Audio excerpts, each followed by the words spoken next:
జల్లీలా కనిపించే ఈ కొబ్బరి ముంజ చాలా టేస్టీగా ఉంటుంది. మరి ఎలా చేసుకోవాలో చూద్దామా? ఒక ప్యాకెట్లో ఉన్న పావు వంతు చైనా గ్రాస్ని కొంచెం నీళ్ళల్లో అరగంట సేపు నానబెట్టాలి. స్టవ్ ఆన్ చేసి వేరొక గిన్నెలో 2 కొబ్బరి బొండం నీళ్లు, 2 టేబుల్ స్పూన్ల చక్కెర, ముందుగా నానబెట్టుకున్న చైనా గ్రాస్ను కూడా వేసి ఈ చైనా గ్రాస్ మొత్తం కరిగేదాకా కరిగించుకోవాలి. ఇలా కరిగించుకున్నాక స్టవ్ ఆఫ్ చేసి చల్లారనివ్వాలి.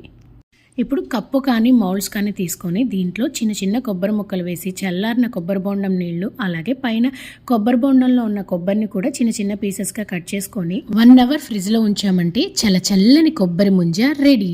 నేను చేసిన క్వాంటిటీకి 3 కప్పుల దాకా వచ్చాయి.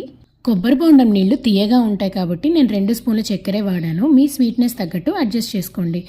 ఇంతకీ టేస్ట్ మాత్రం అచ్చం మన ముంజేలాగే ఉంటుంది. చాలా అంటే చాలా బాగుంది.